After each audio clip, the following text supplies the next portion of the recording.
आपने सबको मौका दिया, सबको मौका दिया और सबने काम भी अच्छा करा। मैं किसी के लिए बुराई नहीं कर रहा, कुछ नहीं कर रहा। सब मेरे बड़े भाई हैं, जो अभी तक रहे सब चीज़ रही, पर एक बार 5 साल आप मौका मुझे देके देखो। आप अगली बार यही कहोगे कि हमें प्रधान चाहिए तो पुनीत चाहिए। ये मेरा आपसे वादा है। राष्ट्रीय कदम टीम इस समय उत्तराखंड की जिला देहरादून के विकासनगर खंड के ग्राम पंचायत बैरागीवाला में उपस्थित है। हमारे साथ उपस्थित है प्रसिद्ध समाज सेवी, हमेशा जनता के बीच में रहने वाला, ये परिवार शुरू से ही जनता के बीच समर्पित रहा है, भाई पुनीत जायसवाल जी। ग्राम पंचायत के लोगों की सहमति से ही भाई पुनीत जायसवाल जी अब की बार प्रधान पद के लिए मैदान में है। आइए लेते हैं जानकारी कि किन मुद्दों को लेकर, किन विचारों को लेकर आप प्रधान पद के लिए इस ग्राम पंचायत में चुनाव लड़ रहे हैं। भाई पुनीत जायसवाल जी। जी पुनीत जी, नमस्कार। मेरा नाम पुनीत जायसवाल। मैं एक उत्तराखंड के जिला देहरादून से बहुत छोटे से गांव से बिलोंग करता हूं, बैरागीवाला ग्राम पंचायत से। तो इस बार मैंने सोचा था कि मैं प्रधान का चुनाव लड़ रहा हूं और लड़ भी रहा हूं और जीत भी रहा हूं। मेरा कहने का मतलब ये है कि हमारे गांव में विकास के नाम पे जीरो चीज़ें होती हैं। कुछ विकास नहीं होता, कुछ नहीं होता। कि भाई आज के टाइम पे नदी, नाले, रोड तो हर कोई बना देता है। उससे हट के विकास की बात करें, जी गाँव में सुनने में आता है कि जी सबसे पहले राजनीति चलती है रोड की और अंदर नीचे गाँव की। ये राजनीति पैदा किसने करी कि जी रोड पे प्रधानी नहीं जाने देंगे, हम नीचे प्रधानी नहीं जाने देंगे, ऐसे करके। गाँव मेरा है, नीचे जाए चाहे ऊपर जाए, गाँव तो मेरा ही कहलाएगा, है ना? सबसे पहले तो मेरे को ये राजनीति खत्म करनी है, क्योंकि उन लोगों के मन में भी पता नहीं क्या विचार होगा कि भाई ऊपर नहीं जाने देनी चाहिए। हो सकता है उनके भी कुछ मन में विचार हो, कुछ हो। भाई उस चीज़ को दूर करना है मेरे को कि मैं आपका अपना बेटा हूँ और मैं आपके लिए आधी रात को भी खड़ा हूँ, जो कि मैं हुआ भी हूँ अपने लोगों के लिए। सबसे पहला मुद्दा ये रहेगा। फिर दूसरा मुद्दा, हमारे गाँव में आजकल हिंदू मुस्लिम चल रही है। मैं उस चीज़ से के फेवर में नहीं हूँ। हम पहले भी रहे इस गाँव में, पहले भी हिंदू मुस्लिम भाई भाई रहते थे और आज भी रहेंगे। तो कुछ राजनीतिक लोग अपनी राजनीति बढ़ाने के लिए कि हाँ भाई ठीक है, ये मुसलमान है, ये हिंदू है, तो इसके साथ नहीं बैठना है, इसके साथ नहीं जाना। क्यों नहीं जाना?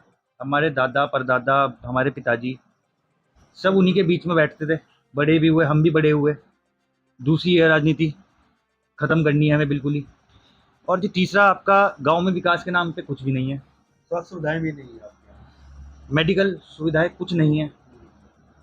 आज के टाइम पे रात को किसी की तबीयत खराब हो जाए तो या तो आदमी टैक्सी बुक करता है, या किसी पड़ोसी पड़ोसी हमारे बहुत अच्छे हैं, हर किसी के होते हैं, उनकी गाड़ी लेके जाएगा जाएगा। एक एम्बुलेंस होनी चाहिए हमारे गांव में, आम आदमी का आम आदमी को फायदा हो। भाई आज के टाइम पे हम सक्षम हैं, हर कोई सक्षम नहीं होता इन चीज़ों को लेके। भाई अपने गांव के लिए मेरे को सोचना है और मेरे को ही करना है। सबसे पहले उद्देश्य ये रहेगा मेरा कि प्रधान बनने के बाद मेरे को एक मेडिकल इमरजेंसी के लिए एम्बुलेंस लानी है अपने गांव में, ताकि कल को किसी को कोई दिक्कत हो तो किसी के आगे हाथ ना जोड़ने पड़े, किसी के आगे कुछ ना करना पड़े। वो सीधा अपना एक नंबर उसके लिए जारी कराया जाएगा, उसको कॉल करे और सीधा उसके घर पे पहुंचेगी एम्बुलेंस। और जहाँ जिस अस्पताल में वो जाना चाहेंगे उस अस्पताल में लेके जाया जाएगा। पुनीत बिंदल जी, कुछ सवाल और भी हैं। जैसे आम लोग जो जरूरतमंद असहाय लोग हैं, उनके पास मकान नहीं है, कच्चे मकान है, तो उनके भी मकानों के लिए भी आप उनके प्रयास करेंगे ताकि गरीब आदमी, नहीं नहीं, जरूरतमंद आदमी जो है प्रयास उसको करूंगा नहीं, उनको मकान पक्के बनवा के दूंगा। दूंगा। जी जी। मैं ये नहीं बोलता कि उस प्रधान ने क्या करा, उस प्रधान ने क्या करा। अपना टाइम इस चीज़ में वेस्ट नहीं करना हमको। सबने करा, अच्छा करा, पर मैं कुछ और करूंगा अच्छा। अच्छा, नेता बन के नहीं, बेटा बन के काम करेंगे बेटा आप। बन के काम करना है बेटा बन मुझे। के काम करेंगे आप। गांव में आज के टाइम पे सीसीटीवी नहीं है, कैमरेज नहीं है, सुरक्षा कुछ की नहीं है सुरक्षा के लिए। नशे का काम इतना ज़्यादा बढ़ चुका है, बहुत आपके साथ। अवैध खनन इस चीज़ से बढ़ रहा है कि आम आदमी को बहुत दिक्कतें होती है। रोड आप जाके देखना, कई बार बनी भी है, उसके बाद टूट जाती है, सब चीज़ हो जाती है। सीसीटीवी कैमरे आए दिन चोरियां बढ़ रही हैं। हमारे क्षेत्र में कहीं भी सीसीटीवी कैमरा नहीं है कि ताकि अगर कल को कुछ कांड हो जाए, बड़ा या छोटा, तो पकड़ा कैसे जाएगा मुजरिम। इस सरकार तो बहुत कुछ देती है जी, पंचायत प्रस्ताव डाल के दे तभी तो हो सर। पंचायत प्रस्ताव डाल के दे ना दे, हम उस चीज़ पे बात नहीं करेंगे। हमारे पे आप 5 साल मिलेंगे सेवा करने के लिए, हम ये सब चीज़ करेंगे। और कल को अगर नहीं करता तो मैं आपका बेटा हूँ, आप मेरा कान पकड़ के, कॉलर पकड़ के लेके चलो कि बेटा तूने ये वादे करे थे, नहीं करे, इस्तीफा दे, वो भी मैं मंजूर हूँ देने के लिए। पर यह है कि हमारे गांव को एक शिक्षित और एक अच्छा नेता चाहिए। राजनीति से हटके करोगे आप? मैं राजनीति से हट के करूंगा, अपने लोगों के लिए करूंगा। भेदभाव तो नहीं करेगा? नहीं। कांग्रेस है, बीजेपी का है, नेल्लो का है, मैंने उसका सबसे पहले क्या कहा, जी। मैं एक तो सबसे पहले ये चीज़ खत्म करूँगा कि जो मेरे गाँव में चल रही है हिंदू मुस्लिम वाली बातें, ठीक है। सबसे पहले मेरे को ये खत्म करनी है। उसके बाद ऊपर की प्रधानी, नीचे की प्रधानी, ये चीज़ खत्म करनी है मेन। उनके मन से जाके पूछना पड़ेगा ना कि भाई तुम्हें दिक्कत क्या है, ऊपर से या नीचे से? कुछ तो कभी हुआ होगा ऐसा कि उनके मन में, उनके दिमाग में चल रहा हो कि नहीं ऊपर नहीं जाने देनी, नीचे रहनी है। ये चीज़ खत्म करनी है और विकास करना है हमें। हमारे सीनियर हैं बहुत, ये आपका वृद्धा पेंशन वाले, वृद्धा पेंशन होगी, हमारे बूढ़े हैं, दादा भी हैं, बाबा भी हैं, सब लोग रहते हैं गाँव में, उनकी पेंशन होगा क्या है आज के टाइम पे? उनको मिल रही नहीं मिल रही है। ये सब चीज़ें बहुत मुद्दे हैं छोटे-छोटे। आप साहब नीचे गाँव में जाके इसको हटा के अलग से किसी से पूछने जाओ, मुद्दे आपको तब पता चलेंगे। देखने को मिले हैं सर। देखने को मिला, इससे हर कोई डरता है। आज के टाइम पे गाँव का सीधा-साधा आदमी होगा ना, वो आपको बोल देगा जी सब बढ़िया है, सब अच्छा है। कोई अपना चेहरा लेके आना नहीं चाहता आज के टाइम पे, किसी से बुराई लेना नहीं चाहता, पर हम उनके लिए करेंगे। क्या अपील करना चाहोगे अपने मतदाताओं से आप? मैं सिर्फ यही अपील करना चाहूँगा कि आपने सबको मौका दिया, सबको मौका दिया और सबने काम भी अच्छा करा। मैं किसी काम के लिए, किसी के लिए बुराई नहीं कर रहा, कुछ नहीं कर रहा। सब मेरे बड़े भाई हैं, जो अभी तक रहे, सब चीज़ रही, पर एक बार 5 साल आप मौका मुझे दे के देखो। आप अगली बार यही कहोगे कि हमें प्रधान चाहिए तो पुनीत चाहिए। ये मेरा आपसे वादा है। वैसे क्या आप तो मिल ही रहे हो, पूरी टीम आपकी जाती है लोगों से मिलने बिल्कुल। की, जनसंपर्क अभियान चल रहा है आपका। बिल्कुल। इनका जो मतदाता है उनका क्या आपको आश्वासन मिल रहा है? उनका आश्वासन मिल रहा है, वो हमें पहले से भी जानते हैं, जी। उन्हें पता भी है हम किस नेचर के हैं, किस भाव के हैं, स्वभाव के हैं। तो वो सिर्फ लोग अगर जुड़ रहे हैं मेरे से कि मेरा नेचर देख के जुड़ रहे हैं कि नहीं भाई ये व्यक्ति कुछ करेगा। अगर मैं अकेला अपने 4, 5, 10 वोट लेके खड़ा हूँ इलेक्शन में, तब नहीं जीत सकता साहब। लोगों के सुनाई में आ रहा है, लोग मुझे बोल रहे हैं कि हाँ भाई आप ऐसा कर सकते हो, आपके अंदर काबिलियत है, तभी तो हम खड़े भी हो रहे हैं, चर्चा तो है आपकी। तभी तो हम सर खड़े हो रहे हैं। चर्चा तो है। अदरवाइज नहीं तो अपना रेस्टोरेंट है, इसमें बैठते। हालात बहुत बुरे हैं गाँव के, आप समझिए। और आप कभी चक्कर भी मारना वहाँ, आपको अच्छे से पता लगेगा कि एक्चुअल में हालात हैं क्या। हमें 4-5 चीज़ों पे काम करना है और हम उस चीज़ पे काम करके रहेंगे। कल को अगर जो मैंने आपसे वादा करे, कल को अगर मैं वो नहीं करता हूँ, गाँव का कोई भी व्यक्ति आए, मुझे कान पकड़ के बोले कि बेटा तूने ये वादा कहा था और ये करा नहीं है, मैं बोल रहा हूँ कि मैं रिज़ाइन उसी टाइम कर दूँगा। ऑन कैमरा बोल रहा हूँ। और अच्छा, युवाओं के साथ साथ बुजुर्गों का भी आशीर्वाद मिल रहा है आपको? बहुत मिल रहा है जी, बहुत मिल रहा है। मैं सुबह 7 बजे निकल जाता हूँ जी अपने गाँव में, 10 से 15 चाय हो जाती है मेरी। अब मेरे बुजुर्ग हैं, मैं उन्हें मना कर नहीं सकता। आदर सम्मान। आदर सम्मान करता हूँ, उनका पूरा करता हूँ और हमेशा करता रहूँगा और उनके लिए खड़ा भी रहूँगा हमेशा, आधी रात को, कभी भी।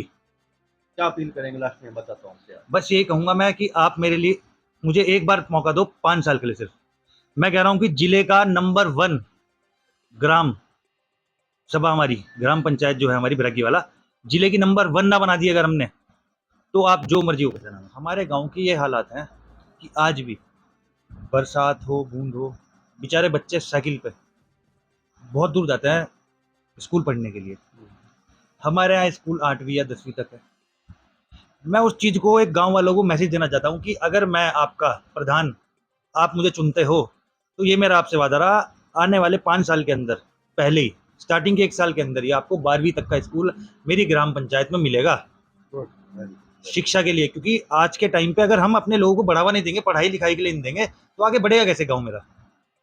बढ़ेगा कैसे सर? शिक्षा बहुत जरूरी है। शिक्षा बहुत जरूरी है आज के टाइम पे और मैं उस चीज को पूरा करके दिखाऊंगा। हमारे साथ उपस्थित हैं भाई आकाश कुमार हन्नी जी, मित्र हैं, परम मित्र हैं, भाई जैसा मित्रता है इनमें। बड़े भाई हैं हमारे जी। तो सर पुनीत जायसवाल जी अब की बार आप सभी की सहमति से चुनाव मैदान में हैं प्रधान पद के लिए, तो किस प्रकार का संदेश इनके बारे में देना चाहोगे भाई साहब के बारे में? देखिए, जहाँ से मैं इसे जानता हूँ, ये एक बहुत ही मित्रभाषी लड़का रहा है। कभी किसी टाइप के विवाद में या कभी कुछ इस टाइप में, मतलब गलत संगतों में हमने इसे कभी देखा नहीं है। इसको मेरे से ज़्यादा यहाँ के गाँव के लोग ज़्यादा जानते हैं, क्योंकि लोकल लड़का है यहाँ का। सबसे बड़ी बात, अगर हम आएँ बाहरी और आंतरिक मामलों पे, तो कोई बाहरी नहीं है। मैं कहता हूँ उत्तराखंड के 13 जिलों में रहने वाला व्यक्ति उत्तराखंडी ही है। मैटर नहीं करता वो फिर चमोली से देहरादून में आया हो या देहरादून से चमोली में गया हो। तो ये बाहर और अंदर की तो बात हटा दें तो ज़्यादा बढ़िया है। कुल मिला के कहने का मतलब ये है कि विजन पे बात होनी चाहिए। आर्थिक पहलू है, शिक्षा है, बुनियादी ढांचे हैं, उन पर काम होना चाहिए। युवाओं के लिए आप क्या संदेश लेकर आए हो, युवाओं के लिए आप क्या करना चाहते हो, उन पर काम होना चाहिए। गत विगत वर्षों से लगभग प्रधान जो भी अपना कार्यकाल रहा है, हर किसी ने 5 साल अपने अच्छे तरह से पूर्ण करे हैं, कोई विवादों में भी नहीं रहा। किंतु एक 5 साल आपको जनता ने चुना एक उम्मीद भरी नज़रों से। आपने उन 5 सालों में सिर्फ़ एक प्रधानी किसी का चरित्र प्रमाण बना के दे दिया और जी आपने कुछ रोड बनवा दिया, किसी का खंभा लगवा दिया। ये एक जन समस्या है। एक आम आदमी भी आज की डेट में हमारे प्रधानमंत्री जी ने इतना तो वैसे ही सक्षम बना दिया है मोबाइल के माध्यम से, ऐप्स के माध्यम से कि आप रोड की फ़ोटो खींचे, वो तो अगले दिन ही काम शुरू हो जाता है ना? आप जाके देखें, मैं खुद नगर पालिका में वास करता हूँ, मेरे पूरे के पूरे वार्ड में काम हो रहे हैं, ठीक है? कहीं भी चले जाइए, काम हर जगह हो रहा है। उन सबसे हटकर मान के चलिए, अगर हम बात करें शिक्षा पे, तो एक अच्छा स्कूल होना चाहिए, मूलभूत सुविधाओं के साथ। एक लाइब्रेरी होनी चाहिए, मूलभूत सुविधाओं के साथ। युवाओं के लिए बात करें तो एक जिम होना चाहिए, कुछ खेल का ऐसा इक्विपमेंट्स होना चाहिए, है ना? ये सब चीज़ें होनी चाहिए। आरती की बात करें तो भई एक बस स्टॉप हो, बैठने का कोई अच्छा एक जगह हो, जहाँ पर 4 बुजुर्गों से कुछ अच्छी बातें सीखने को मिले। सिक्योरिटी से लेस होना चाहिए। आपने गाड़ी बाहर खड़ी करी, आपकी गाड़ी बाहर से गायब। ये चीज़ों से बढ़कर बात हो ना तो ज़्यादा अच्छी बात है। ठीक है, 5 साल हैं, काम करने के लिए हैं, लोगों ने करे भी हैं। किंतु नए आप कहते थे, एक बहुत पुरानी कहावत है कि जवानी जिस तरफ, जमाना उस तरफ। युवाओं का जोश है, बुजुर्गों का आशीर्वाद है। मैं सम्मानित जनता से यही एक अपील करना चाहूँगा कि हमारे छोटे भाई को, शिक्षित है, कर्मठ है, ईमानदार है, उसको एक मौका दें और काम हम करके दिखाएँगे। धन्यवाद।